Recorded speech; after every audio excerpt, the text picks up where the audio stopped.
Hello friends, very good afternoon. Welcome to 27 September Daily Hindu News Analysis. So friends, ఈ రోజు మనము 27 September Hindu news పేపర్లో important ఆర్టికల్స్ని ఈ వీడియోలో అయితే డిస్కస్ చేద్దామండి. So let's start the discussion, but before that there was a small announcement from our LTX classes. As part of Dasara offer మన యొక్క యాప్లో ప్రొవైడ్ చేసేటువంటి అన్ని కోర్సెస్ మీద కూడా మీకు ఫ్లాట్ 20% ఆఫ్ అయితే కనుక లభిస్తోందండి. Right from the basic test series course దగ్గర నుంచి UPSC or flagship UPSC course వరకు కూడా అన్నిటి మీద కూడా మీకు 20% ఆఫ్ అయితే కనుక లభిస్తుంది. ఈ యొక్క ఆఫర్ వచ్చేసి మీకు valid up till 12th October వరకు మాత్రమే valid.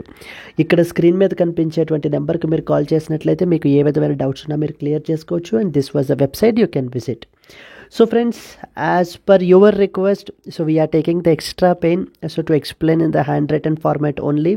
So please do like it and share it to your friends as well. And be active in the comment section by posting your answers. So let us discuss the agenda. First of all, friends, మనము Delhi edition of the Hindu newspaper నుంచి ఆర్టికల్స్ని అయితే కనుక తీసుకుని ఇక్కడ analysis చేస్తున్నాము.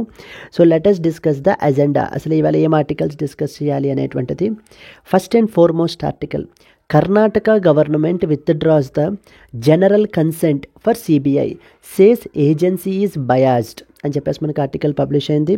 It comes under GS paper 2 government bodies అనేటువంటి అండర్లో మనకైతే కనుక ఈ యొక్క ఆర్టికల్ని మనం స్టడీ చేయాలి. Second one, constitution has thrived over the years as a living document, says chief justice of India. ఇది మనకి జిఎస్ పేపర్ 2 ఇండియన్ కాన్స్టిట్యూషన్ అనేటువంటి టాపిక్ అండర్లో మనం స్టడీ చేసుకోవాలి. Then the next one, India elected to the globe steering committee అని చెప్పేసి. So this also comes under GS paper 2 international groupings, ఏమైనా organisations ఉంటే వాటికి సంబంధించిన అండర్లో మనం స్టడీ చేయాలి. Then the next one, steel makers seek the higher tariffs amid the Chinese supply surge అని చెప్పి పబ్లిష్ అయింది. It comes under GS paper 3 Indian economy అండర్లో మనం స్టడీ చేసుకుంటాము. దెన్ ద నెక్స్ట్ వన్,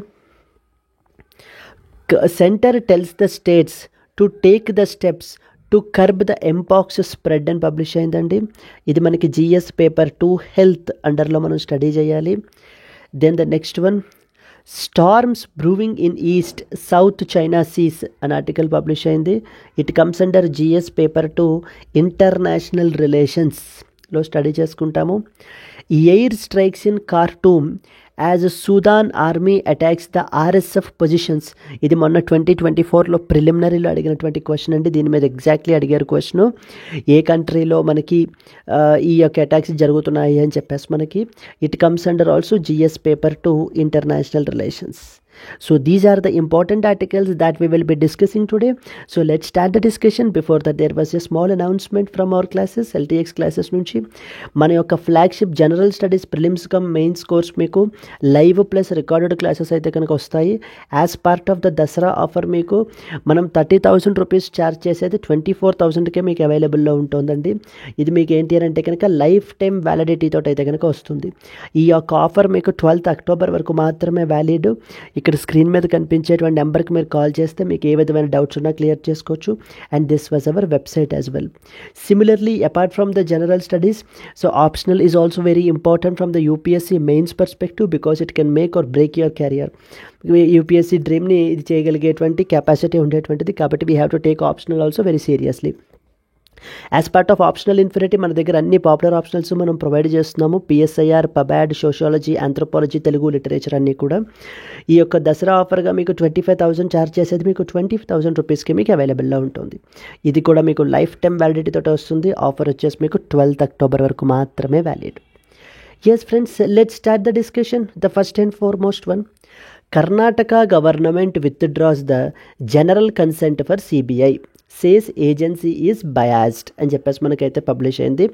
ఇప్పుడు మనం కాంటెక్స్ట్ చూసుకున్నట్లయితే the government of Karnataka recently withdrawn the general consent to the CBI.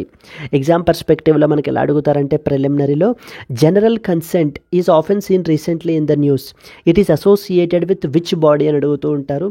Like they will give the options like central vigilance commission, central bureau of investigation, controller and as well as auditor general, election commission, commission of India, ఈ విధమైనటువంటి options ఇస్తారండి.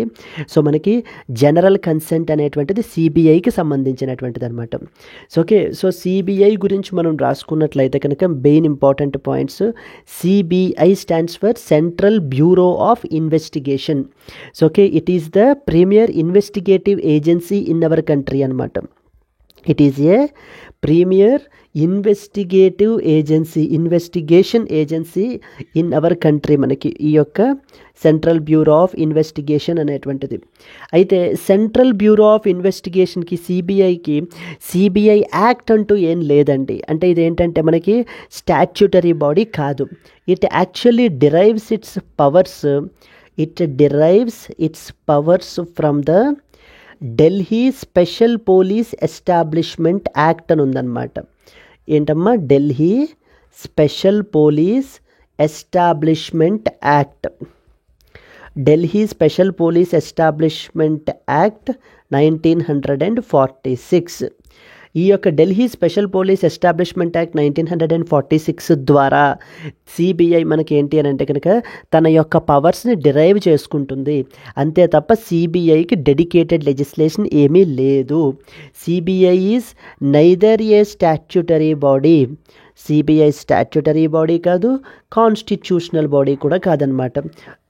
నార్ constitutional body, neither a statutory body nor a constitutional body. Okay, so ఇప్పుడు CBI deals with many number of cases అండి. Like it deals with economic offences, corruption related cases, ఇలా రకరకాలటువంటి కేసెస్కి మనకి ఏంటి అని అంటే కనుక సిబిఐ అయితే హ్యాండిల్ చేస్తుంది, ఆ కేసెస్ని ఇన్వెస్టిగేట్ చేస్తుంది. కానీ సిబిఐ మనకి ఏంటంటే Delhi special police establishment act నుంచి మనకి ఏంటంటే ఇది పవర్స్ని తీసుకుంటుంది. కాబట్టి యాజ్ పర్ దిస్ యాక్ట్ ఏదైనా ఒక పర్టికులర్ స్టేట్లో ఇన్వెస్టిగేషన్ చేయాలి అని అంటే, ఒక ఎఫ్ఐఆర్ రిజిస్టర్ చేయాలి అని అంటే ఆ స్టేట్ యొక్క పర్మిషన్ ఇంపార్టెంట్ అన్నమాట. ఆ స్టేట్ యొక్క పర్మిషన్ ఇంపార్టెంట్ మనకి. ఇప్పుడు ఫర్ ఎగ్జాంపుల్ వెస్ట్ బెంగాల్, లేకపోతే కర్ణాటక, లేదా తెలంగాణ, లేదా ఆంధ్రప్రదేశ్. సో తెలంగాణలో ఒక పలానా కేసు, లేదా ఆంధ్రప్రదేశ్లో ఏదైనా ఒక కేసు గురించి ఇన్వెస్టిగేట్ చేయాలి అని అంటే సిబిఐ ముందు ఏం చేయాలి, స్ట్రైట్ అవే వెళ్ళిపోయి మనకి కేసుని ఇన్వెస్టిగేట్ చేయకూడదు అనమాట. ముందు ఆ కన్సర్న్డ్ స్టేట్ గవర్నమెంట్కి ఇన్ఫార్మ్ చేసి వాళ్ళ పర్మిషన్ తీసుకుని, so then it has to proceed further. అయితే ఇలాగ ప్రతిసారి ప్రతి కేసుకి స్టేట్ గవర్నమెంట్ దగ్గరికి వెళ్ళాల్సిన పని లేకుండా, అంటే ఇట్స్ ఏ అడ్మినిస్ట్రేటివ్ డిలే అయిపోతుంది కదండి. ప్రతిసారి వీళ్ళు వాళ్ళకి అప్లై పర్మిషన్ పెట్టడము, వాళ్ళు పర్మిషన్ ఇవ్వటము. సో ఇలా ఉండకుండా ఉండడానికి ఏం చేశారంటే, సో జనరల్ కన్సెంట్ ఇచ్చేస్తారు. General consent. So general consent అంటే ఏంటి, సో సరే ఇట్స్ బేసికల్లీ యాక్సెప్టెన్స్ అనమాట. It is basically the acceptance of the state government, acceptance of the state governments, acceptance of the state governments, and basically to investigate the cases in their state, to investigate the cases in their state. అంటే వాళ్ళ యొక్క respective స్టేట్స్లో కేసెస్ని investigate చేయడానికి మనకి ఏంటి అని అంటే కనుక స్టేట్ గవర్నమెంట్స్ అడ్మినిస్ట్రేటివ్ డిలే ఉండకుండా సిబిఐ యొక్క ఇన్వెస్టిగేషన్ స్మూత్గా వెళ్ళే విధంగా మనకి ఏంటి అని అంటే కనుక ఈ యొక్క యాక్సెప్టెన్స్ని ఇవ్వడం జరుగుతుంది. కానీ ఈ మధ్యన ఎప్పటి నుంచో కూడా కొన్ని స్టేట్స్ ఏం చేస్తున్నాయంటే ఈ జనరల్ కన్సెంట్ ఏదైతే ఉందో దాన్ని రీవోక్ చేసేస్తున్నాయి. రీవోక్ ఆర్ ఏం చేస్తున్నాయి, విత్డ్రా చేసేస్తున్నాయి అనమాట. They are withdrawing the consent. So consent withdraw చేసేయడం అంటే అర్థం ఏంటంటే ఇప్పుడు కేస్ బై కేస్ బేసిస్ మళ్ళీ ప్రతి కేసు ఆ పలానా స్టేట్ దగ్గర గవర్నమెంట్కి వెళ్ళి ఏంటి అని అంటే కనుక ఇలా రిక్వెస్ట్ పెట్టుకుంటే అప్పుడు state government case by case permission ఇస్తుంది. ఓకే, ఈ కేసుకి ఇచ్చిన పర్మిషన్ ఇంకో కేసుకి అప్లై అవ్వదు. మనకి ఏ కేసుకి ఆ కేసే పర్మిషన్ ఇస్తుంది. అప్పుడు మాత్రమే సిబిఐ ఏంటి అని అంటే కనుక ఇన్వెస్టిగేట్ అయితే చెయ్యాలి. This is something that you have to understand with respect to general consent. Okay. And అలాగనే ఇంకొక ఇంపార్టెంట్ పాయింట్ ఏంటి అని అంటే కనుక, ఇప్పుడు ఎందుకు ఆర్టికల్ రీసెంట్గా న్యూస్లో ఉంది, కర్ణాటక వాళ్ళు ఇప్పటిదాకా the so called general consent ఇచ్చారండి. అంటే ఏంటి, సిబిఐ పర్మిషన్ అడగాల్సిన అవసరం లేకుండా పలానా కర్ణాటకలో కేసెస్ ఏమైనా ఇన్వెస్టిగేట్ చేయాలన్నా, ఎఫ్ఐఆర్స్ రిజిస్టర్ చేయాలన్నా, so they can do it. But ఇప్పుడు ఏం చేశారు, they have withdrawn this consent. అనమాట. దీనికి సంబంధించినటువంటి బ్యాక్ స్టోరీ మనకు ఒక 2 days క్రితం మనకి ఏమైంది ఇప్పుడు, సో కర్ణాటక చీఫ్ మినిస్టర్ మీదన అలిగేషన్ ఉంది. ఓకేనా, ఒక అలిగేషన్ ఉంది. ఏంటి, ఈ యొక్క ల్యాండ్స్ అనేటువంటివి ఇర్రెగ్యులర్గా స్కామ్ చేసి వాళ్ళ యొక్క వైఫ్ పేరు మీద అలొకేట్ చేశారు. Like from the MUDA Mysore urban development authority వాళ్ళు, సో సిద్ధారామయ్య గారి యొక్క వైఫ్ పేరు మీద మనకి ఏంటి అని అంటే కనుక ఈ యొక్క ల్యాండ్స్ని అలొకేట్ చేయించుకున్నారు. ఎక్కువ ఖరీదైనటువంటి స్థలాల్లో వాళ్ళు ఏంటంటే కనుక ఈ ల్యాండ్స్ని అలొకేట్ చేయించుకున్నారు అని చెప్పేసి గవర్నరు ఈయన్ని ఇన్వెస్టిగేట్ చేయడానికి పర్మిషన్ ఇచ్చారు. అప్పుడు సిద్ధారామయ్య మనకి ఏంటి అని అంటే కనుక he went to high court. So where high court has said that okay yes governor's decision is correct and investigation అయితే కనుక చెయ్యాలి అని చెప్పేసి మనకి హైకోర్టు కూడా తీర్పు ఇవ్వడం జరిగిందండి. అండ్ అలాగనే ఈ యొక్క కేసుని సిబిఐకి కూడా హ్యాండ్ ఓవర్ చెయ్యాలి అని చెప్పేసి కూడా మనకి ఏంటంటే వస్తున్నాయి డిమాండ్స్. అకార్డింగ్లీ ఇప్పుడు కర్ణాటక చీఫ్ మినిస్టర్, ఇప్పుడు కర్ణాటక వాళ్ళు ఈ సిబిఐకి ఇచ్చినటువంటి జనరల్ కన్సెంట్ని విత్డ్రా చేసేసారు. వీళ్ళు చెప్పేది ఏంటి అని అంటే కనుక it is not linked with this particular investigation. So ఈ ప్రోబ్కి సంబంధించి మేమేంటి అని అంటే కనుక ఈ యొక్క జనరల్ కన్సెంట్ని విత్డ్రా చేయలేదు. Okay, why we have withdrawn is because CBI is being appeared biased. So చాలా బయాస్డ్గా ఉంటుంది.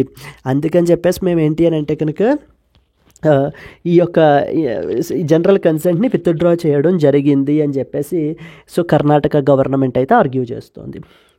In this context what you have to understand is what is general consent. So okay, and దీనికి సంబంధించి ఈ allegation ఏంటి, high court ఏం చెప్పింది అనేటువంటి దాని మీద ఒక బర్నింగ్ ఇష్యూ మనం చేసామండి క్లియర్గానే. So the high court has given the permission to investigate అని చెప్పేసి మనకి ఏంటంటే గవర్నర్స్ యొక్క డెసిషన్ని అప్హోల్డ్ చేస్తూ మనము ఆ బర్నింగ్ ఇష్యూని క్లియర్గా ఎక్స్ప్లెయిన్ చేసాం.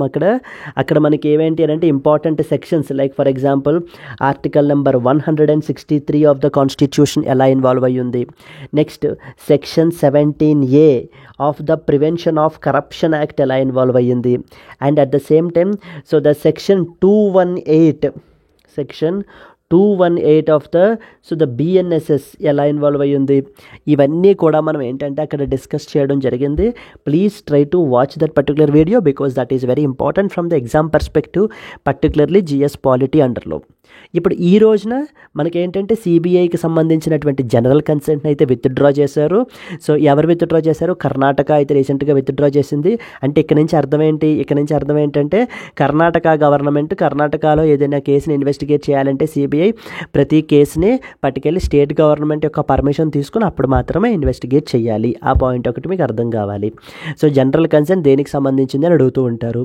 సో సిబిఐ వచ్చేసి మనకి సిబిఐకి డెడికేటెడ్గా స్టాట్యుటరీ స్టేటస్ ఏమీ లేదు, స్టాట్యుటరీ బాడీ కాదు అది. CBI actually derives it's powers from the Delhi special police establishment act ద్వారా మనకి ఏంటంటే తన యొక్క పవర్స్ని డిరైవ్ చేసుకుంటుంది. అండ్ అలాగే కపుల్ ఆఫ్ డేస్ బ్యాక్ మనం చూసినట్లయితే వెస్ట్ బెంగాల్ వాళ్ళు సిబిఐ మీద ఒక అలిగేషన్ పెట్టారు. ఏమని, సిబిఐ వాళ్ళు మేము అంటే వెస్ట్ బెంగాల్ కూడా జనరల్ కన్సెంట్ ఇవ్వలేదు, జనరల్ కన్సెంట్ విత్డ్రా చేసుకున్నారనమాట వాళ్ళు కూడా. బట్ కానీ సిబిఐ వాళ్ళు ఏంటంటే జనరల్ కన్సెంట్ విత్డ్రా చేసుకుంటే అర్థం ఏంటి, మరి ఇప్పుడు వెస్ట్ బెంగాల్ విత్డ్రా చేసింది అని అంటే వెస్ట్ బెంగాల్లో ఏమైనా ఇన్వెస్టిగేషన్ చేయాలి అని అంటే వెస్ట్ బెంగాల్ గవర్నమెంట్ యొక్క పర్మిషన్ తీసుకుని అప్పుడు వాళ్ళు ఏంటంటే ఫర్దర్గా మూవ్ అవ్వాలి. అంతే తప్ప వీళ్ళు ఏం చేస్తున్నారంటే వెస్ట్ బెంగాల్లో CBI people so West Bengal గవర్నమెంట్ని అప్రోచ్ అవ్వకుండా వాళ్ళ పర్మిషన్ తీసుకోకుండా స్ట్రైట్ అవే కేసెస్ని ఇన్వెస్టిగేట్ చేసుకుంటున్నారు, స్ట్రైట్ అవే కేసెస్ మీద ఎఫ్ఐఆర్స్ లాంచ్ చేస్తున్నారు, రిజిస్టర్ చేస్తున్నారు. ఇది ఎంత మాత్రం కరెక్ట్ కాదు. So Delhi special police establishment యాక్ట్ని వైలేట్ చేస్తున్నట్టు వీళ్ళు అని చెప్పి సుప్రీంకోర్టులో మనకి వెస్ట్ బెంగాల్ పిటిషన్ వేశారండి. That is another dimension that you need to know about. So మరి ఇలా వెస్ట్ బెంగాల్ పిటిషన్ వేయడము, కర్ణాటక వాళ్ళు ఇలా రీసెంట్గా విత్డ్రా చేయడము, మనకి జనరల్ కన్సెంట్ అనేటువంటిది మనకి very important topic from the exam perspective that you are expected to know about. Yes, so these are the important points. మనకి అలాగే మనకి సిబిఐ అనేటువంటి దాన్ని సంతానం కమిటీ ద్వారా మనకి ఏంటి అని అంటే కనుక కన్స్టిట్యూట్ చేయబడింది. Upon the recommendations of the సంతానం కమిటీ, అంటే ప్రివెన్షన్ ఆఫ్ కరప్షన్ గురించి మనకి ఏంటి అని అంటే కనుక సంతానం కమిటీని అపాయింట్ చేశారు. As per that committee's recommendations, Santhanam committee's recommendations, the CBI central bureau of investigation was constituted. Even ఈ మధ్యన ఏంటంటే ఎక్స్పర్ట్స్ రికమెండేషన్స్ ఏంటి అని అంటే కనుక సిబిఐకి ఈ విధంగా ఇలా Delhi special police establishment act నుంచి కాకుండా దీనికే సెపరేట్ డెడికేటెడ్ లెజిస్లేషన్ ఉండాలి, like in the form of CBI act అంటూ ఉండాలి, so that it can act independently అని చెప్పేసి మనకి ఎక్స్పర్ట్స్ కూడా డిమాండ్స్ అయితే చేస్తున్నారండి. సో సిబిఐ ఎఫెక్టివ్గా పనిచేయాలి అని అంటే దానికంటూ ఒక స్టాట్యుటరీ స్టేటస్ ఉండాలి. So then only it can work independently అని కూడా మనకి చెప్పడం జరుగుతుంది. సో ఓవరాల్గా మనకి చూసుకున్నట్లయితే సిబిఐ స్టాట్యుటరీ స్టేటస్ అనేటువంటిది ఒక ఇంపార్టెంట్ ఆస్పెక్ట్, మనకి డైమెన్షన్ మీరు స్టడీ చేయాల్సింది. సెకండ్ ఇంపార్టెంట్ డైమెన్షన్, ఈ విధంగా జనరల్ కన్సెంట్ విత్డ్రా చేసినా కూడా సిబిఐ ఇలా ఇన్వెస్టిగేషన్స్ చేయడం అనేటువంటిది లీగల్లీ కరెక్ట్ ఆర్ నాట్ అనేటువంటిది మనం చూడాలి. థర్డ్ పాయింట్ వచ్చేసి కర్ణాటక మనకి ఈ విధంగా విత్డ్రా చేయడము యాజ్ ఎ రిజల్ట్ దానివల్ల ఇంపాక్ట్స్ ఏంటి అనేటువంటి ఆస్పెక్ట్ని కూడా మీరు చూడాలి. అండ్ ఫోర్త్ వన్, నేను చెప్పాను కదా ఈ యొక్క అలిగేషన్స్ని మనకన్నిటిని హైకోర్టు రీసెంట్గా అప్హోల్డ్ చేసిందని చెప్పేసి దీన్ని మనం చాలా క్లియర్గా బర్నింగ్ ఇష్యూ అండర్లో కవర్ చేసాము. Karnataka high court upholding the governors decision అని చెప్పి మీరు సెర్చ్ చేసినట్లయితే కనుక మీకు మన బర్నింగ్ టాపిక్స్లో మీకు దొరుకుతుందండి. సో జస్ట్ ఒక 2 to 3 days బ్యాకే చేసాము. Try to watch that particular video as well. Yes, let's move to that of the next article. Yes అండి, coming to the second article. Constitution has thrived over the years as a living document, says Chief Justice of India. So chief justice of India రీసెంట్గా మనకి ఏంటి అంటే కనుక ఒక important lecture ఇస్తూ, so in that context ఆ లెక్చర్లో మనకి ఈ యొక్క కాన్స్టిట్యూషన్ గురించి మాట్లాడడం జరుగుతుందండి. న్యూఢిల్లీలో మనకైతే ఈ లెక్చర్ అయితే ఇచ్చారు. It is basically something associated with the MK Nambiar memorial lecture అనమాట. So Nambiar is basically one of the constitutional lawyers and అలాగే father of the former attorney general KK Venugopal. So KK Venugopal యొక్క ఫాదర్ మనకి యొక్క constitutional expert, constitutional lawyer who is MK Nambiar. ఈ యొక్క KK Venugopal and as well as other judges have organized this particular conference, and in this conference the Chief Justice of India so is telling about the Constitution of India గురించి మాట్లాడుతూ and అలాగే MK Nambiar గురించి తన యొక్క accomplishments గురించి మాట్లాడుతూ ఇక్కడ మాట్లాడడం జరిగిందండి. దీనికి సంబంధించి I would like to take this is an opportunity to explain you so few important points మనకి. సో చూసుకున్నట్లయితే కాంటెక్స్ట్ చూసినట్లయితే the chief justice of India recently stated that our Indian constitution had thrived over the years as a living document. So you should understand that మనకి constitution of India అనేటువంటిది so just మన సిలబస్లో ఉన్న పుస్తకమో లేకపోతే లక్ష్మీకాంత్లో మనకి UPSC సిలబస్లో ఉంది కాబట్టి మనం దాన్ని స్టడీ చేయాలి అనేటువంటిది కాదండి. It is a responsibility of each and every citizen to know about this constitution of India, because constitution of India is not something rocket science. Constitution of India is something which has given you the rights, okay, and also which has given you the duties, and it has also asked the government so that to implement duties. అసలు మన country యొక్క administration అనేటువంటి దాన్ని ఎలా carry out చేయాలి అంటే ఏ గవర్నమెంట్కి ఆ గవర్నమెంట్ వాళ్ళ యొక్క విమ్స్ అండ్ ఫ్యాన్సీస్లో ఉండకూడదు, పీపుల్ యొక్క ఫండమెంటల్ రైట్స్ని ప్రొటెక్ట్ చేయాలి అంటూ ఒక కాన్స్టిట్యూషన్ ఆఫ్ ఇండియాని మన కంట్రీకి రాసుకుని రావడం జరిగింది. It is our responsibility to know about our constitution of India. అందుకని చెప్పేసి మనకి ఇది మన యూపీఎస్సీ సిలబస్లో కూడా పెట్టడం జరిగింది. It is just not a normal book అండి. ఇది మిగతా బుక్స్ లాగా it is just not a normal book. It is basically a living document అనమాట. It is a living document. ఇది పరిస్థితులకు గాను మనకి ఏంటి అని అంటే అరౌండ్ 1950 దగ్గర నుంచి ఈ రోజున 2024 వరకు కూడా సో పరిస్థితులను బట్టి సొసైటీ యొక్క నీడ్స్ని బట్టి మనకి ఏంటి అని అంటే కనుక సో చేంజ్ అవుతూ రావడం జరిగింది in the form of amendments. Time to time parliament మనకి అమెండ్మెంట్స్ చేశారు, టైం టు టైం సుప్రీంకోర్టు మనకి దీని యొక్క ఇంటర్ప్రిటేషన్స్ చేశారు. సో చూడండి, అమెండ్మెంట్స్ చేసేది పార్లమెంట్కి మాత్రం పవర్ ఉంటుంది అమెండ్మెంట్ చేసే పవరు, అండ్ అలాగనే ఇంటర్ప్రిటేషను సుప్రీంకోర్టు చేస్తుంది. So okay, the courts will do the interpretation, particularly supreme court. అయితే ఈ కాన్స్టిట్యూషన్ ఆఫ్ ఇండియాని ప్రొటెక్ట్ చేయాల్సినటువంటి బాధ్యత మనకి ఏంటంటే it has been kept on the supreme court of India. Supreme court of India మనకి ఏంటి అని అంటే కనుక మీదన రెస్పాన్సిబిలిటీ అయితే పెట్టడం జరిగింది, where it has to protect the constitution of ఇండియాని ప్రొటెక్ట్ చేయాలి, అండ్ అలాగే protect the fundamental rights of the పీపుల్ని ప్రొటెక్ట్ చేయాల్సినటువంటి బాధ్యత కూడా మనకి ఏంటంటే సుప్రీంకోర్టుకి ఇవ్వడం జరిగింది. ఫండమెంటల్ రైట్స్ అనేటువంటివి ఎంత పవర్ఫుల్ అంటే వాటిని ఒకవేళ వైలేట్ చేసినట్లయితే an aggrieved citizen can directly approach supreme court of India under article number 32 of the constitution. అంటే under article number 32 of the కాన్స్టిట్యూషన్ని ఉపయోగించుకుని తన యొక్క ఫండమెంటల్ రైట్స్ వైలేట్ అయితే straight away he can go to supreme court of India by using article 32. So article 32 use చేసుకుని he can go to supreme court. ఒకవేళ in case ఇంకా దగ్గరలో remedy కావాలి అని అనుకుంటే even he can directly go to high court as well under article 226 of the constitution. So 226 ఉపయోగించుకుని హైకోర్టుకు కూడా వెళ్ళొచ్చండి. సో అందుకనే మనకి ఏంటంటే హైకోర్టులో కూడా అక్కడ కూడా రిట్ పిటిషన్స్ అనేటువంటివి వేస్తారు.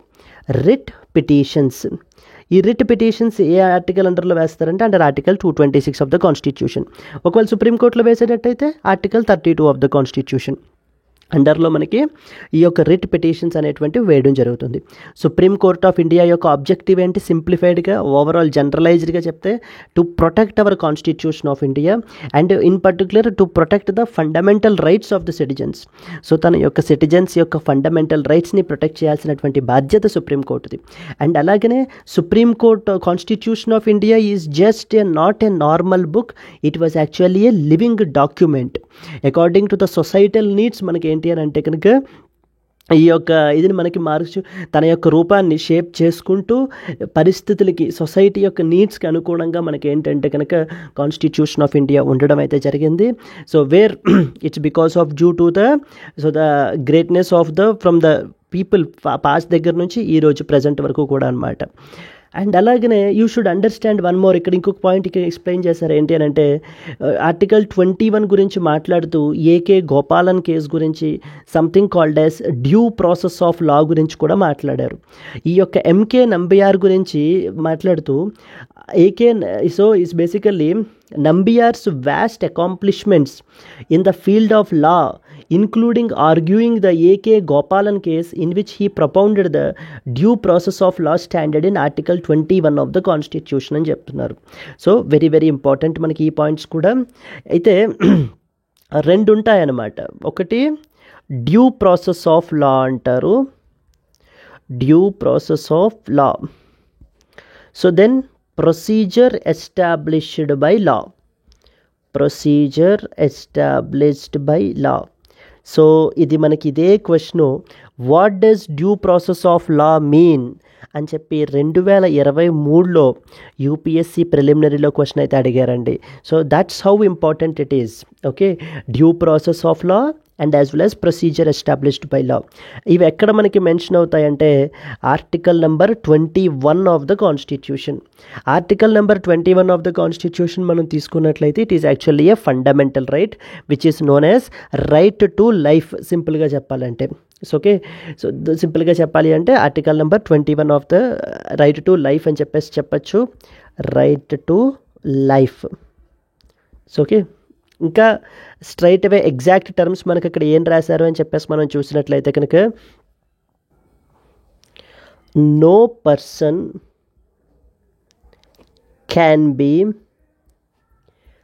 Deprived of his life or personal liberty except according to the procedure established by law. Okay, except according to the procedure established by law. So A person యొక్క లైఫ్ కానివ్వండి, లేకపోతే తన యొక్క పర్సనల్ లిబర్టీని కానివ్వండి, so తన నుంచి తీసివేసేయకూడదు. Except only according to the procedure established by law ద్వారానే తీయాలి తప్ప ఇంకా ఏ పరిస్థితుల్లోనూ కూడా, ఇంకా ఏ విధంగా కూడా మనము ఒక పర్టికులర్ పర్సన్ యొక్క లైఫ్ కానివ్వండి, తన యొక్క పర్సనల్ లిబర్టీని కానివ్వండి తీసేయకూడదు. So he shall not be deprived of his life and personal liberty. అయితే ఇక్కడ what does this procedure established by law అనేటువంటిది క్వశ్చన్ వచ్చిందనమాట. What does this procedure established by law అని. అయితే మన కంట్రీలో ఇలా procedure established by law follow అవుతాం. అమెరికాలో మనకి ఏంటి అని అంటే due process of law follow అవుతారు వాళ్ళు. అమెరికాలో due process of law follow అవుతారు. సో ఫస్ట్ ఆఫ్ ఆల్ మనకి ఏంటంటే ఏకే గోపాలన్ కేసులో, ఏకే గోపాలన్ కేస్ 1950లో ఈ యొక్క ప్రొసీజర్ ఎస్టాబ్లిష్డ్ బై లా గురించి మాట్లాడడం జరిగింది. What does procedure established by law means అనేటువంటి క్వశ్చన్ అయితే ఏకే గోపాలన్ కేసులో అడిగారండి. అప్పుడు మనకి సుప్రీంకోర్టు ఏ విధంగా జడ్జ్మెంట్ చెప్పింది అని అంటే ప్రొసీజర్ ఎస్టాబ్లిష్డ్ బై లా అని క్లియర్గా రాశారు కదా. So what ever the procedure is, so just procedural మీద ఫోకస్ చేయండి. How that procedure is, whether that procedure is fair or whether that procedure is just అనేటువంటి వాటి మీద ఫోకస్ ఉండదు. ప్రొసీజర్ ఎస్టాబ్లిష్డ్ బై లా అని చెప్పేసి మనకి చెప్పడం జరిగిందనమాట.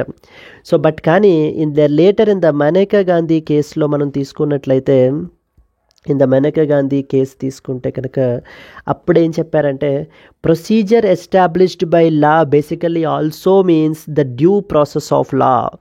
Because procedure established by law అంటే ఆ ప్రొసీజర్ ఎలా ఉన్నా పర్వాలేదు అని కాదు.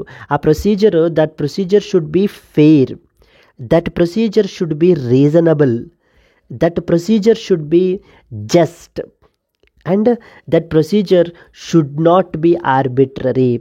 సో ఆ ప్రొసీజర్ అనేటువంటిది ఎలా ఉండాలి. ఇప్పుడు ఏకే గోపాలన్ కేసులో ఏం చెప్పారు, ప్రొసీజర్ ఎలా ఉండాలి అనే దాని మీద ఫోకస్ పెట్టలే, జస్ట్ ప్రొసీజర్ ఎస్టాబ్లిష్డ్ బై లా అంతే.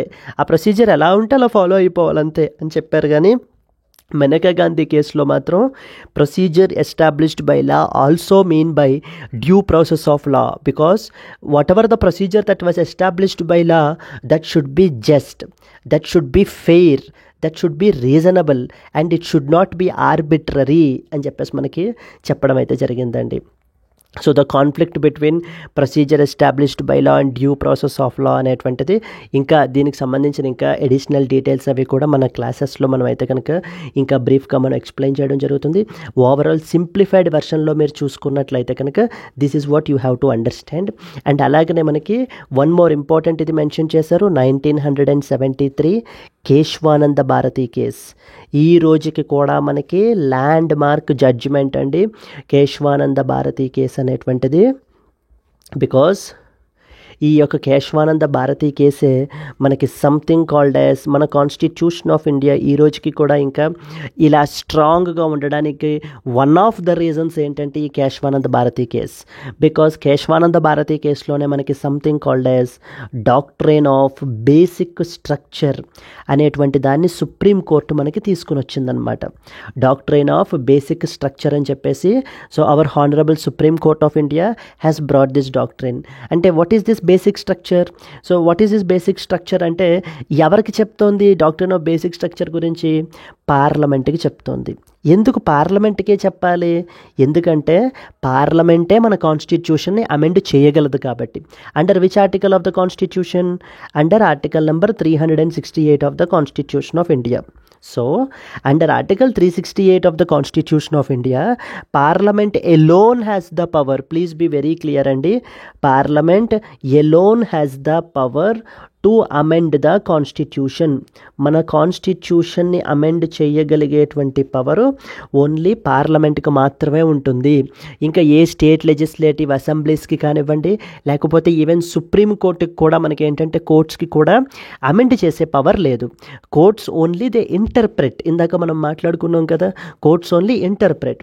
So parliament alone has the power to amend the Constitution of India. Under which article? Under Article 368 of the Constitution of India. So now, by using Article 368 of the Constitution, so the Parliament can entirely rewrite the Constitution, can rewrite the entire Constitution of India. Constitution of India అని మళ్ళీ పైనుంచి కిందకి, కింద నుంచి పైకి మొత్తం మార్చేయాలి అని అనుకుంటే కనుక ఇట్ క్యాన్ డూ దాట్. అంత బ్లాంకెట్ పవర్ మనకి ఆర్టికల్ నెంబర్ 368 పార్లమెంట్కి కన్ఫర్ చేయడం జరిగింది. ఓకేనా అండి? It can rewrite the entire constitution of India. అంటే పార్లమెంటరీ ఫార్మ్ ఆఫ్ గవర్నమెంట్ తీసేసి presidential form of government, so లేకపోతే కనుక ఇంకా ఏ ఫీచర్స్ తీసేయాలన్నా, ఏవి కొత్తవి యాడ్ చేయాలన్నా ఏవైనా కూడా పార్లమెంట్ చేయొచ్చు. బట్ సో దెన్ ఆ యొక్క పవర్ని, ఈ యొక్క పార్లమెంట్ యొక్క పవర్ని లిమిట్ చేసేసారు. ఎప్పుడు? 1973లో. దేనివల్ల? ఈ యొక్క డాక్ట్రైన్ ఆఫ్ బేసిక్ స్ట్రక్చర్ని తీసుకుని వచ్చి. సో 1973లో ఈ యొక్క డాక్ట్రైన్ ఆఫ్ బేసిక్ స్ట్రక్చర్ని తీసుకుని వచ్చి మనకి ఏం చేశారంటే కనుక ఆ యొక్క పార్లమెంట్ యొక్క అన్లిమిటెడ్ పవర్ని మనకి ఈ యొక్క బేసిక్ స్ట్రక్చర్ ద్వారా మనకి ఏంటి అని అంటే కంప్లీట్లీ లిమిట్ చేసేయడం జరిగింది. అంటే ఎలా లిమిట్ చేసేసారు? సుప్రీంకోర్టు ఏం చెప్పిందంటే, నేను కొన్ని ఫీచర్స్ చెప్తాను, ఈ ఫీచర్స్ అన్నీ కూడా ఏంటంటే బేసిక్ స్ట్రక్చర్లోకి భాగం అవుతాయి. They are part of the basic structure. అంటే ఏంటంటే నువ్వు నిజంగా అవును ఆర్టికల్ 368 ఉపయోగించి నువ్వు కాన్స్టిట్యూషన్ మొత్తాన్ని అమెండ్ చేసేయచ్చు, నేను ఒప్పుకుంటాను, because you are the only one right to amend the constitution అని సుప్రీంకోర్టు పార్లమెంట్కి చెప్తోందనమాట. బట్ కానీ ఈ ఫీచర్స్ని మాత్రం టచ్ చేయడానికి వీల్లేదు. ఏ ఫీచర్స్ని? నేను కొన్ని ఫీచర్స్ చెప్తాను under doctrine of basic structure అని చెప్పేసి, ఆ బేసిక్ స్ట్రక్చర్లో ఉన్నటువంటి ఫీచర్స్ని మాత్రము నువ్వు టచ్ చేయడానికి వీల్లేదు అంటూ మనకేంటి అని అంటే కనుక సుప్రీంకోర్టు కొన్ని ఫీచర్స్ని చెప్పడం మొదలుపెట్టింది. Like parliamentary form of government, you should not touch it, you should not change it. The characteristic of our country, secularism, so you should not change it. Then the most important, independence of judiciary, so no దాన్ని తీసేయడానికి వీల్లేదు. And another very important, judicial review, వీటిల్ని కూడా నువ్వు తీసేయడానికి వీల్లేదు అని చెప్పి ఎవరికి చెప్పారు? సుప్రీంకోర్టు పార్లమెంట్కి చెప్పింది. ఇగో వీటిని నేను డిఫైన్ చేస్తాను కొన్ని, ఇవేవిటిని నువ్వు తీసేయడానికి వీల్లేదు అని చెప్పేసి. That is what is doctrine of basic structure. 1973లో తీసుకొచ్చినటువంటి బేసిక్ స్ట్రక్చర్ని సుప్రీంకోర్టు ఎప్పటికప్పుడు చేంజ్ చేసుకుంటూ వచ్చింది. Then parliament has asked supreme court one question. సరే ఓకే, ఏవేం టచ్ చేయకూడదో ఆ లిస్ట్ అంతా నాకు ఇచ్చేస్తే నేను వాటిని టచ్ చేయకుండా ఇంకా మిగతావి నేను అమెండ్ చేసుకుంటాను నాకు అవసరమైనటువంటివి అని చెప్పి పార్లమెంట్ చెప్పిందనమాట. Then supreme court has said that no, there is no finite list, fixed list అంటూ ఏం లేదు. నేను ఎప్పటికప్పుడు కేస్ బై కేస్ బేసిస్ మీదన ఎప్పుడు ఇది నాకు ఇది బేసిక్ స్ట్రక్చర్లో ఉండాల్సినటువంటి ఫీచరు అని నాకు అనిపిస్తే నేను అప్పుడు దాంట్లో యాడ్ చేసేస్తాను. అంతే తప్ప ఇదిగో ఈ 10 ఫీచర్సే బేసిక్ స్ట్రక్చరు, లేకపోతే ఇంకా మిగతావి నీ ఇష్టం ఇంకా అనేటువంటి దానికి ఏమీ లేదు. నువ్వేదో ఒక అమెండ్మెంట్ చెయ్యి, ఆ అమెండ్మెంట్ చేసిన తర్వాత ఎవరో ఒకరు నా దగ్గరికి దాన్ని పిటిషన్ వేస్తారు. పిటిషన్ వేసినప్పుడు నేను అది బేసిక్ స్ట్రక్చర్ అండర్లోకి వస్తుందా రాదా, ఒకవేళ ఉందా లేదో చూస్తాను. ఉందంటే ముందే స్ట్రైక్ ఆఫ్ చేసేస్తాను. ఒకవేళ లేదంటే దీన్ని యాడ్ చేయాలా బేసిక్ స్ట్రక్చర్లో అనేటువంటి దాన్ని కూడా ఆలోచిస్తాను. ఒకవేళ ఆలోచించి నిజమే యాడ్ చేయాలి అని అనిపిస్తే వెంటనే నేను అది బేసిక్ స్ట్రక్చర్లో యాడ్ చేసేస్తాను. ఇంక నువ్వు దాన్ని కూడా టచ్ చేయడానికి వెళ్ళలేదు. సో కాన్స్టిట్యూషన్ ఆఫ్ ఇండియా యొక్క the main pillars, then parliament has asked only one thing. ఇప్పుడు మరి ఈ ఫీచర్ నాకు ఇది బేసిక్ స్ట్రక్చర్లోకి వస్తుందా రాదా అన్న విషయం నాకు ఎలా తెలుస్తుంది? ఆల్రెడీ కొన్ని ఫీచర్స్ చెప్పారు కాబట్టి అది ఓకే. కొత్త ఫీచర్స్ ఏమైనా ఇది నాకు బేసిక్ స్ట్రక్చర్లోకి వస్తుందా రాదా అనేటువంటి విషయాలు నాకు ఎలా తెలుస్తాయి అంటే సుప్రీంకోర్టు దానికి ఏం సమాధానం చెప్పిందంటే, ఒక ఫీచర్ని తీసుకో, ఈ ఫీచర్ని కాన్స్టిట్యూషన్ ఆఫ్ ఇండియా నుంచి తీసేస్తే, ఒకవేళ కాన్స్టిట్యూషన్ ఆఫ్ ఇండియా పడిపోయే పరిస్థితి వచ్చింది అంటే, లేకపోతే కొలాప్స్ అయిపోయే పరిస్థితి వచ్చిందనుకో, దెన్ ఖచ్చితంగా అది బేసిక్ స్ట్రక్చర్లోకి యాడ్ చేయాలి. ఒకవేళ ఆల్రెడీ యాడ్ చేసి ఉంటాము, లేకపోతే ఖచ్చితంగా ఫ్యూచర్లో దాన్ని మేము యాడ్ చేసేస్తాం. So that is what you should understand. So ఆ విధంగా మీరు అర్థం చేసుకోవాల్సిన విషయం ఏంటంటే ఇప్పుడు, సో ద బేసిక్ స్ట్రక్చర్ అనేటువంటిది it is not a fixed list. Basic structure is actually prescribed by the supreme court and it is giving and it is telling to that of the parliament not to amend these particular features, not to change these particular features. Parliamentary form of government, secularism, independence of the judiciary, judicial review. So వీటిల్ని కూడా touch చెయ్యకూడదు అని చెప్పేసి మనకి ఏంటంటే supreme court చెప్పడం జరిగిందండి. దీని గురించి కూడా మనకి ఏంటంటే ఈ యొక్క ఎంకే నంబియార్ గురించి ఇక్కడ మాట్లాడుతూ కేశవానంద భారతి కేసు గురించి కూడా లీడ్ పిటిషన్ కూడా మనకి ఒక ఎంకే నంబియార్ అయితే కనుక వేయడం జరిగింది. He was also one of the lawyers who are involved there. అందుకని అది కూడా మనకి గుర్తు చేస్తూ chief justice of India Chandrachud మాట్లాడుతున్నారు. సో ఇన్ దిస్ కాంటెక్స్ట్ మనం చూడండి, ఇక్కడ మనకి మాట్లాడిన పాయింట్స్ అన్నిటి గురించి కూడా మనం డిస్కస్ చేసాం. Like constitution of India is not a normal book, it was a living document అని చెప్పి కమెంట్ చేశారు. సో దాని గురించి ఏంటి అనేటువంటి పాయింట్స్ మనం చూడడం జరిగింది. సెకండ్ ఇంపార్టెంట్ ఏంటంటే due process of law and as well as procedure established by లా గురించి మాట్లాడారు. సో వాటి గురించి మనం ఇక్కడ చూసాము. ఇంకా దీని గురించి ఇంకా డీటెయిల్డ్గా మన యొక్క క్లాసెస్లో మనం ఇంకా డీప్గా చెప్పడం జరుగుతుందండి. So okay, this is just the brief overview అంతే అనమాట. Okay, then the next important ఏంటి అని అంటే కనుక then we have talked about the basic structure. Kesavananda Bharati case గురించి బేసిక్ స్ట్రక్చర్ డాక్ట్రిన్ గురించి మాట్లాడారు. So these are the important points which are associated with it. Yes, that's it అండి. that's it about this article that you are expected to know about. Constitution of India is very very important friends from your exam point of view. ఇది ఒక్కొక్కసారి ఒక్కొక్కలా question అడిగారు అనమాట. Basic structure doctrine గురించి ఒకసారి అడిగారు. Then next వచ్చేసి article 368 మీద మొన్న 2024లో క్వశ్చన్స్ అడిగారు. ఇఫ్ యూ మీరు ఒకవేళ previous years question papers open చేసి చూస్తే మీకు ఏంటంటే తెలుస్తాయి అనమాట. Try to watch them there as well. And అలాగే మేనకా గాంధీ కేసు గురించి ఒకసారి, ఏకే గోపాలన్ కేసు గురించి ఒకసారి అడిగారు. డ్యూ ప్రాసెస్ ఆఫ్ లా మీద అడిగారు. ప్రొసీజర్ ఆర్టికల్ నెంబర్ 32 మీద, ఆర్టికల్ 226 మీద క్వశ్చన్స్ ఉన్నాయి. So yes, these are the important things that you are expected to know about. So and at the end of the day మీరు అర్థం చేసుకోవాల్సిన విషయం ఏంటంటే constitution of India is supreme అండి. అంతే తప్ప పార్లమెంట్ చేసినటువంటి లా, లేకపోతే కోర్టు పాస్ చేసిన జడ్జిమెంటో, లేకపోతే ఎగ్జిక్యూటివ్ ఇచ్చిన ఆర్డరో ఏది సుప్రీం కాదు. ఇవన్నీ కూడా అది పార్లమెంట్ చేసిన లా అయినా, ఒక కోర్టు పాస్ చేసిన జడ్జిమెంట్ అయినా, ఒక ఎగ్జిక్యూటివ్ ఇచ్చిన ఆర్డర్ అయినా, ఏవైనా కూడా they all should be in complementary to the constitution of India. Constitution of India is supreme in our country. So these are the important things that you are expected to know. Let's move to the next article. Yes అండి, moving to the next one. India elected to the globe steering committee. Very very important అండి ఇది మనకి ఎగ్జామ్ పర్స్పెక్టివ్లో. ఇలాంటి any international committees, international summits లేదా international organisations వేటిలోనే India member అయ్యింది. And అలాగే ఆ యొక్క కమిటీ గురించి చాలా తక్కువ మందికి తెలుసు అన్నప్పుడు ఏంటంటే సో యూపీఎస్సీస్ ఫేవరెట్ టాపిక్స్ అయిపోతాయి అన్నమాట అవి. సో ఇన్ దిస్ కాంటెక్స్ట్ ఇప్పుడు మనం చూసినట్లయితే India elected to that of the globe steering committee అని చెప్పేసి ఉంది మనకి. Globe steering committee. ఈ యొక్క గ్లోబ్ స్టీరింగ్ కమిటీ అనేటువంటిది one of the part of components of globe network అనమాట.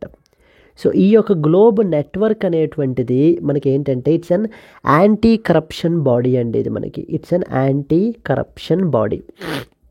అంటే because anti-corruption body, okay, because corruption is a complex problem, so where only one country alone cannot tackle or handle the corruption related aspects. It requires international cooperation to completely eliminate corruption. So అది దృష్టిలో పెట్టుకుని మనం ఏంటంటే ఈ యొక్క globe network అనేటువంటి దాన్ని establish చేశారు. సో దట్ కంట్రీస్ అన్నీ కూడా ఇంకా ఎఫెక్టివ్గా కోఆర్డినేట్ అయ్యే విధంగా. మనకి ఈ యొక్క గ్లోబ్ నెట్వర్క్ అనేటువంటిది 2021లో ఎస్టాబ్లిష్ అయిందండి, ఈ యొక్క పర్టికులర్ నెట్వర్క్ అనేటువంటిది. So okay, in this particular network మనకి 15 మెంబర్ స్టీరింగ్ కమిటీ ఉందన్నమాట. మనకి 15 మెంబర్ స్టీరింగ్ కమిటీ ఉంది. అయితే ఈ యొక్క 15 మెంబర్ స్టీరింగ్ కమిటీకే ఇండియా రీసెంట్గా ఎలక్ట్ అయింది. India was recently elected to the 15 member globe steering committee during the plenary session that was held in the బీజింగ్లో రీసెంట్గా మనకి ఏంటంటే సమ్మిట్ జరిగింది. ఆ యొక్క సెషన్ అండర్లో మనకి ఏంటంటే కనుక మనము we got elected to this particular committee. అది మనకి న్యూస్లో ఉంది. ఎగ్జామ్ పర్స్పెక్టివ్లో అసలు గ్లోబ్ నెట్వర్క్ అంటే ఏంటి అనేటువంటి ఆస్పెక్ట్ తెలియాలి. Globe network is completely an anti corruption body. So corruption related cases గురించి కోఆపరేషన్ అనేటువంటిది ఉండడానికి, కంట్రీస్ మధ్యన కోఆపరేషన్ ఉండడానికి, ఇంటర్నేషనల్ కోఆపరేషన్ని ప్రమోట్ చేసి కరప్షన్ని ఎలిమినేట్ చేయడానికి మనకి ఏంటంటే ఈ గ్లోబ్ నెట్వర్క్ని ఎస్టాబ్లిష్ చేశారు. ఎప్పుడు ఎస్టాబ్లిష్ చేశారు? 2021లో ఎస్టాబ్లిష్ చేశారు. ఈ రోజున మనకి ఈ యొక్క గ్లోబ్ నెట్వర్క్ తీసుకుంటే ఇందులో 121 మెంబర్స్ ఉన్నారండి. 121 member nations are actually the part of this globe network. Out of this steering కమిటీలో 15 మంది ఉంటారు. సో స్టీరింగ్ కమిటీలో మనకి ఏంటంటే కనుక 15 మంది ఉంటారు. ఆ 15 మందిలో now India is also got elected to this particular steering committee. Now let us see the important points. India was recently elected to the 15 member globe steering కమిటీకి రీసెంట్గా ఎలెక్ట్ అయింది. అసలు what is globe network is all about అంటే global operational network of anti corruption law enforcement అని అర్థం అనమాట. So it is basically an initiative of G20 వాళ్ళు మనకి ఇనిషియేట్ చేయడం అయితే జరిగింది. G20 గ్రూప్ ఆఫ్ నేషన్స్ మనకి ఈ యొక్క గ్లోబ్ నెట్వర్క్ని ఇనిషియేట్ చేశారండి. ఎప్పుడు ఎస్టాబ్లిష్ చేశారు? 2021లో ఎస్టాబ్లిష్ చేయడం జరిగింది. It welcomes the anti corruption law enforcement authorities from the all UN member states and the parties which are to the UN Convention Against Corruption. అంతర్జాతీయంగా United nations convention against corruption అని చెప్పేసి ఒక international convention కూడా ఉంది. దానికి parties ఎవరెవరో వాళ్ళందరికీ కూడా ఈ యొక్క నెట్వర్క్లోకి so they have welcomed it. So you can be a member of this particular network as well and let us together fight to eliminate the corruption అని చెప్పేసి మనకి ఈ యొక్క గ్లోబ్ నెట్వర్క్ అనేటువంటి దాన్ని 2021లో ఎస్టాబ్లిష్ చేయడం జరిగింది. And it is governed by its members. మరి ఈ యొక్క నెట్వర్క్కి సెక్రటేరియట్ సపోర్ట్ అది కూడా మనకి UNODC వాళ్ళు ప్రొవైడ్ చేస్తారండి సపోర్ట్ మనకి. సో 2021లో మనకి ఈ క్వశ్చన్ అయితే అడిగారండి UPSCలో మనకి. సో ప్రిలిమినరీలో మనకైతే క్వశ్చన్ అడగడం జరిగింది. ఇంకా మెయిన్స్లో మీ ఇష్టం కదా కరప్షన్ రిలేటెడ్ ఆస్పెక్ట్స్ గురించి ఎప్పుడైనా రాస్తున్నప్పుడు కూడా యూ కెన్ కోట్ ఈ పాయింట్స్ని కోట్ చేయొచ్చు అనమాట. అంటే ఈ గ్లోబ్ నెట్వర్క్ కావాల్సిన సెక్రటేరియట్ ఫెసిలిటీస్ అన్నీ కూడా మనకి UNODC వాళ్ళు ప్రొవైడ్ చేస్తున్నారనమాట. చూడండి, it is governed by its members. The network is supported by the UNODC, United nation office against drugs and as well as crime, which provides the network secretariat మనకి ఏంటంటే కనుక ఈ యొక్క బాడీకి అయితే ప్రొవైడ్ చేస్తున్నారు. And India secured a position on the 15 member steering committee of the globe network. ఈ యొక్క గ్లోబ్ నెట్వర్క్ మనకి ఏంటంటే ఇండియా 15 member కమిటీలో ఇప్పుడు now we also secured a position. And another very important point ఏంటంటే the ministry of home affairs serves as the India's central authority for the globe network with CBI and Enforcement Directorate as member authorities. మనకి central authority ఎవరి globe నెట్వర్క్కి అంటే మన country నుంచి ఏ ministry అంటే ministry of home affairs. And member authorities ఎవరెవరు అని అంటే కనుక central bureau of investigation CBI. ఇందాకనే చూసాం కదా కరప్షన్ రిలేటెడ్ కేసెస్ని కూడా CBI చూస్తుంది అని చెప్పేసి. సో ఇక్కడ మనకేంటి అక్కడ ఇందాక జనరల్ కన్సెంట్ అని, సో దాని డొమెస్టిక్ లెవెల్లో మనం ఏంటి విత్ ఇన్ కంట్రీ డిస్కస్ చేసాం. ఇప్పుడు అదే CBI మనకి ఏంటి అని అంటే కనుక ఈవెన్ గ్లోబ్ నెట్వర్క్లో కూడా మనకి one of the member authorities. So to fight against the corruption. Apart from the CBI we also have the Enforcement Directorate as well, ED, అంటే important cases like Prevention of Money Laundering Act, foreign exchange management act, ఇలాంటి వాటిని మనకి ఏంటంటే అలాంటి కేసెస్ని investigate చేస్తుంది enforcement directorate అండి. Enforcement directorate, they act as the member authorities to this particular network. And చెప్పాను కదా, ఈ యొక్క నెట్వర్క్ ఎప్పుడు ఎస్టాబ్లిష్ చేశారు? 2021లో ఎస్టాబ్లిష్ చేశారు. And since that grown to include around 121 member nations అయితే కనుక ఈ రోజున ఉన్నారు. అండ్ అరౌండ్ 219 మెంబర్ అథారిటీస్ అయితే కనుక లైక్ ఈడీ, సిబిఐ, అంటే ఆ పలానా దేశంలో కరప్షన్ రిలేటెడ్ కేసెస్ గురించి ఎవరైతే చూస్తారో వాళ్ళు ఇందులో మెంబర్స్ అవుతారు. That you have to understand. Yes, so these are the important points with respect to the globe network అండి. గ్లోబ్ నెట్వర్క్ గురించి మనం చూసుకున్నట్లయితే కనుక, so that is global operational network of anti corruption law enforcement అని అర్థము. ఇది మనకి it is an initiative of G20, 2021లో ఎస్టాబ్లిష్ చేశారు మనకి. Now as a member of this particular committee, now India can play a more crucial role. So because మనం ఇంకా more leadership రోల్ని మనం ఏంటి అని అంటే కనుక ప్లే చేయొచ్చు with respect to corruption. So corruption related కేసెస్ని ఇవన్నీ కూడా తగ్గించడానికి, కరప్షన్ ఎలిమినేట్ చేయడానికి, so we can play a more significant role and we can make some valuable contributions as well to this particular network అని చెప్పేసి మనకి ఇవాళ రీసెంట్గా సిబిఐ కూడా అదే మాట చెప్పడం జరుగుతుంది. Yes, from the exam perspective, from both preliminary and as well as mains పర్స్పెక్టివ్లో కూడా మనకి క్వశ్చన్స్ అయితే అడుగుతారు. Consider the following statements about globe network అని చెప్పేసి అడుగుతారు. So you are expected to know about it. This was the next important article. Now let's move forward to the next one. Yes అండి, let's move to the next one. Steel makers seek the higher tariffs amid the Chinese supply search అని చెప్పేసి మనకి article publish అయింది. ఇది వచ్చేసి ఏంటి అని అంటే కనుక మన కంట్రీలో ఉన్నటువంటి స్టీల్ ప్రొడ్యూసర్స్ ఎవరైతే ఉంటారో, particularly the Indian steel association ISA వాళ్ళు అనమాట. So they have asked the government to increase the tariffs. So టారిఫ్స్ని ఇంక్రీజ్ చేయండి, to double the tariffs on the Chinese goods. ఈ యొక్క చైనీస్ స్టీల్ ప్రొడక్ట్స్ ఏవైతే ఉన్నాయో వీటి మీద ఏంటి అని అంటే కనుక టారిఫ్స్ని పెంచండి అని చెప్పేసి మనకి ఎవరు చెప్తున్నారు? ఇండియన్ స్టీల్ అసోసియేషన్ వాళ్ళు అయితే కనుక గవర్నమెంట్ని రిక్వెస్ట్ చేస్తున్నారండి. చూడండి, the Indian steel association called on the minister of finance Nirmal Sitharaman to double the customs duty on the steel imports to 15%. ఎందుకని అని అంటే కనుక, so the China's cheap goods వచ్చేసి మనకి ఏంటి అని అంటే కనుక మన మార్కెట్లో ఎంటర్ అయిపోతూ ఉండటం మూలాన మన యొక్క డొమెస్టిక్ ఇండస్ట్రీ ఏమైపోతుంది? ఎఫెక్ట్ అయిపోతుంది. మన యొక్క డొమెస్టిక్ ఇండస్ట్రీ ఏమైపోతుంది అని అంటే కనుక will get affected. So because of the cheap goods from the China, ఇవి కూడా మన మార్కెట్లోకి వస్తే కనుక మన యొక్క గూడ్స్ ఏమైపోతాయి? ఎక్స్పెన్సివ్ అయిపోతాయి. సో దాని వలన ఏమవుతుంది? మన డొమెస్టిక్ ఇండస్ట్రీ అనేటువంటిది ఎఫెక్ట్ అయిపోయి అందరూ ఈ యొక్క చీప్ చైనీస్ గూడ్స్ని పర్చేస్ చేస్తారు. ఇలా ఉండకుండా, చీప్ గూడ్స్ ఉండకుండా ఉండాలంటే ఏం చేయాలి? ఇమీడియట్గా మన యొక్క బార్డర్లోకి రాగానే వాటి మీద మనము టారిఫ్ అంటే ట్యాక్స్ ఇంపోజ్ చేయటం వల్ల ఏమవుతుంది? మనము ఆ యొక్క గూడి యొక్క ప్రైస్ని మనం ఏం చేస్తాము? ఇన్ఫ్లేట్ చేస్తామన్నమాట. సో అలా చేయడం వల్ల ఏమవుతుంది? ఇక్కడ డొమెస్టిక్ స్టీల్ ప్రొడక్ట్స్ ఏవైతే ఉంటాయో వాటి యొక్క ప్రైజెస్తో సరి సమానంగా మనం తీసుకురావటం వల్ల నో మోర్ ఇంకా చీప్ గూడ్స్ అనేటువంటి ఇది ఉండకుండా మనం బ్యాలెన్స్ చేయగలుగుతాం. సో తద్వారా మన యొక్క డొమెస్టిక్ ఇండస్ట్రీ కూడా మనకి ఎఫెక్ట్ అవ్వదు అని చెప్పేసి మనకి ఏంటంటే ఇది రిక్వెస్ట్ చేస్తున్నారండి.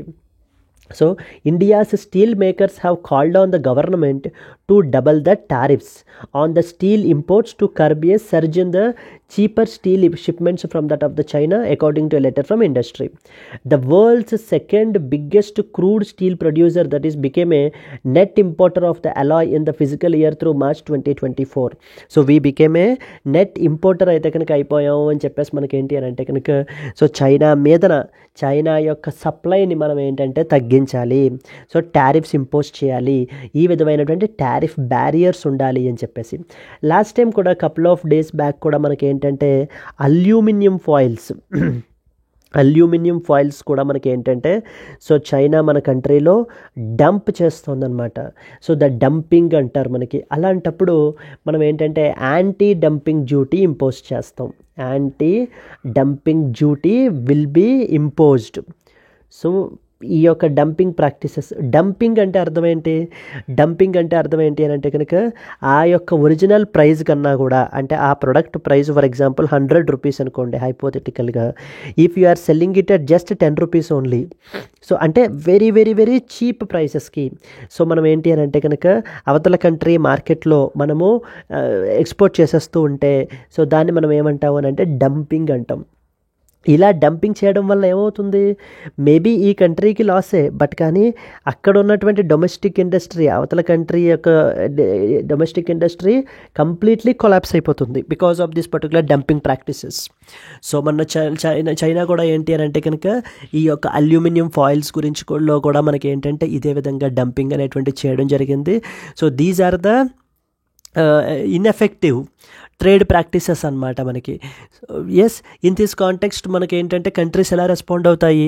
యాంటీ డంపింగ్ డ్యూటీ వేయడాలు, లేకపోతే ఇప్పుడు మనకి స్టీల్ విషయంలో కస్టమ్స్ డ్యూటీ ఇంపోజ్ చేయడాలు, ఇలాంటి యాక్టివిటీస్ ద్వారా మనం ఏంటంటే కనుక ఇలాంటి ఇనిషియేటివ్స్ ద్వారా మన యొక్క డొమెస్టిక్ ఇండస్ట్రీని మనము కాపాడుకుంటాం. Yes, this is something related to this article. So nothing more than that. ఇది ఇంకా మోర్ డీటెయిల్డ్గా మీరు ఎకానమీలో స్టడీ చేస్తారు. Yes, moving forward to the next one. Yes, అండి, the next one. Center tells the states to take the steps to curb the mpox spread అని చెప్పేసి మనకి ఆర్టికల్ పబ్లిష్ అయింది. ఇది వచ్చేసి ఏంటి అంటే కనుక మీకు ఆల్రెడీ తెలుసు కదా, మంకీ పాక్స్ అని చెప్పేసి మనకి సర్క్యులేట్ అయితే కనుక అవుతుందండి. సో దీనికి సంబంధించి ఏంటి అని అంటే central government is asking the state governments, so all the states to take the steps to prevent this mpox spread. Because ఎందుకనంటే ఆఫ్టర్ అవుట్ సైడ్ ఆఫ్రికా మన ఇండియాలో కూడా మనకి ఏంటి అంటే కనుక so we are witnessing the fast spreading type of the mpox infection అయితే కనుక మనం చూస్తున్నాం అనమాట. ఎవరెవరైతే కనుక ఎఫెక్ట్ అయ్యారో విత్ సిమ్టమ్స్ ఉన్న వాళ్ళందరినీ కూడా ఐసోలేట్ చేయమని చెప్పేసి మనకి చెప్పడం జరుగుతుంది. In this context you are expected to know అసలు వాట్ ఈస్ ఎంపాక్స్ అంటే ఏంటి మనకి అనేటువంటి ఇంపార్టెంట్ పాయింట్స్ తెలియాలి. ఎంపాక్స్ అంటే మనకి మంకీ పాక్స్ అనేసి అర్థం అండి. సో ఓకే, ఎంపాక్స్ వచ్చేసి మనకి ఏంటి అని అంటే కనుక మంకీ పాక్స్ అని చెప్పేసి అర్థం. మంకీ పాక్స్ వైరస్ ద్వారా మనకి ఏంటి అని అంటే కనుక ఈ యొక్క డిసీజ్ అనేటువంటిది, ఈ యొక్క ఇన్ఫెక్షన్ అనేటువంటిది కాజ్ అవుతుంది. సో ఓకే, ఈ యొక్క వైరస్ వచ్చేసి మనకి ఏంటి అని అంటే కనుక పాక్స్ విరిడేయి అనే ఫ్యామిలీకి చెందినటువంటిది అనమాట. It associated with the family poxviridae అనేటువంటి ఫ్యామిలీకి మనకి ఈ యొక్క ఇది సో చెందింది. ఎందుకని ఎంపాక్స్ అని చెప్పేసి పెట్టారు అని అంటే, సో ద 1958లో ఫస్ట్ ఐడెంటిఫైడ్ ఇన్ మంకీస్. ఈ యొక్క వైరస్, ఈ యొక్క infection so first identified in మంకీస్లో ఐడెంటిఫై చేయడం జరిగిందనమాట. ఇంకా ఆ తర్వాత మనకి ఏంటంటే it started even affecting the humans as well. అంటే యానిమల్స్ నుంచి మనకి ఏంటంటే హ్యూమన్స్కి కూడా మనకి ఈ యొక్క డిసీజ్ అనేటువంటిది, మనకి ఇన్ఫెక్షన్ అనేటువంటిది స్ప్రెడ్ అవుతుంది. అలా అయితే దాన్ని మనం ఏమంటామంటే జూనోటిక్ డిసీజ్ అంటాం.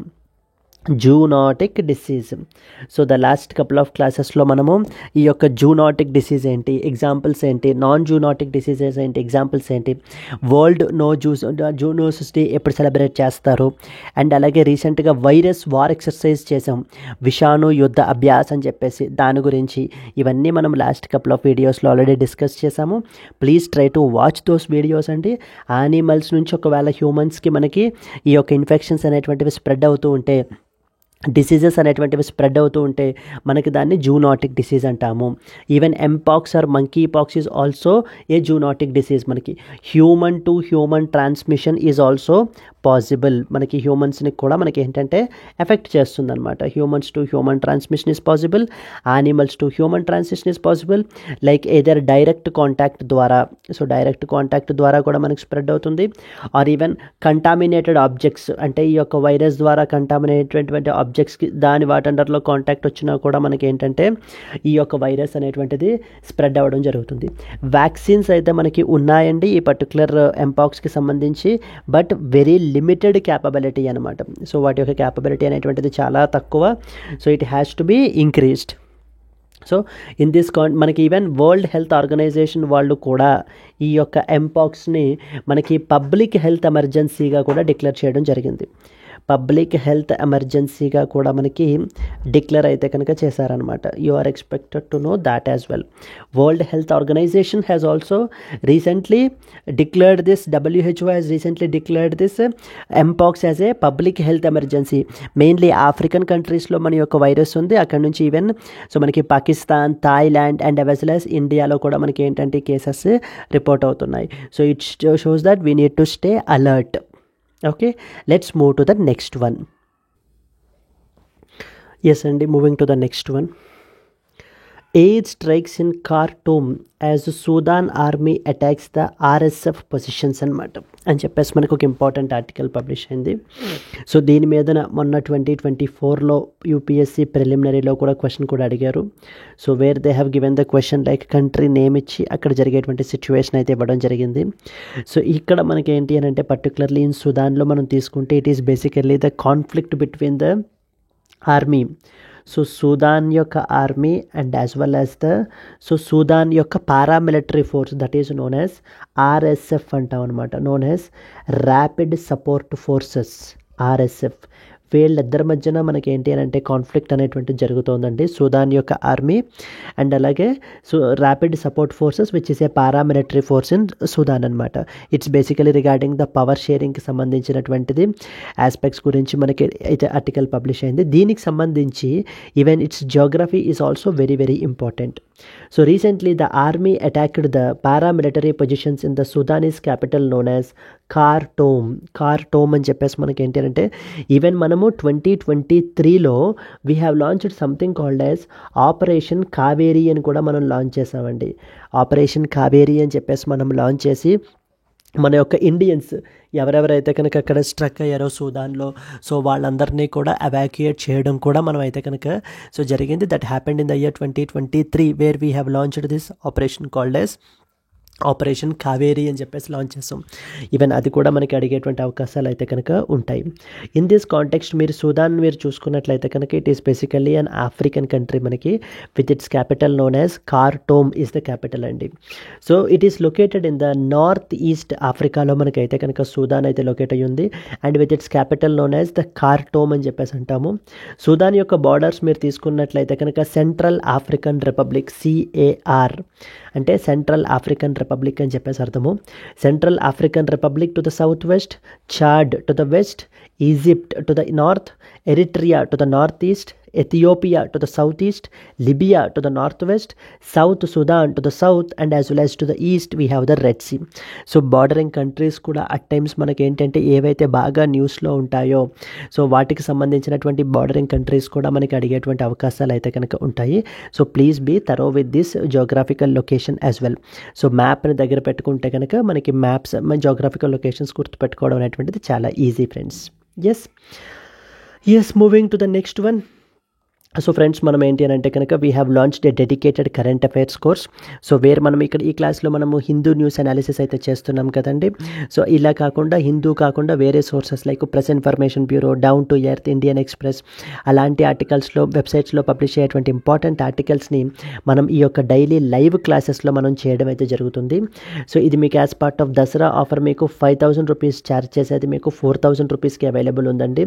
విత్ లైఫ్ టైం వ్యాలిడిటీ తోటి మీకు అయితే కనుక అవైలబుల్ ఉంటుంది అనమాట. ఇది మీకు ఆఫర్ 12th అక్టోబర్ వరకు మాత్రమే వ్యాలిడ్. బైలింగ్వల్ మోడ్లోనే మనం డిస్కషన్ అనేటువంటిది ఉంటుంది. Even an absolute beginner can also easily understand. Similarly NCERTస్కి సంబంధించి NCERTs are the basic building blocks మనకి UPSC ప్రిపరేషన్కి. అందుకని చెప్పేసి బట్ NCERT కొంతమంది స్ట్రగుల్ అవుతూ ఉంటారు NCERT స్టడీ చేయడానికి. For them we have launched the dedicated NCERT foundation course అయితే కనుక లాంచ్ చేసాము as part of Dasara offer. ఇది కూడా మీకు 5,000 రూపీస్ ఛార్జ్ చేసేది 4,000 రూపీస్కి అవైలబుల్ ఉంటుంది. సో ఇది కూడా మీకు లైఫ్ టైం వ్యాలిడిటీ తోటే వస్తుంది. 12th అక్టోబర్ వరకు మాత్రమే మీకు వ్యాలిడ్ అండి. ఇక్కడ స్క్రీన్ మీద కనిపించేటువంటి నెంబర్కి మీరు కాల్ చేస్తే ఏ విధమైన డౌట్స్ ఉన్నా మీరు క్లియర్ చేసుకోవచ్చు. And this was the website. So you can visit. Okay, that's it for today. Let's see the today's question. Khartoum is often seen recently in the news. Is located in A. Nigeria, B. Egypt, C. Namibia and as well as D. Sudan. So Khartoum is often seen in the news is located in అని చెప్పేసి అడుగుతున్నారు. If you know the answer, please do comment your answer, and at the same time please like the video as well.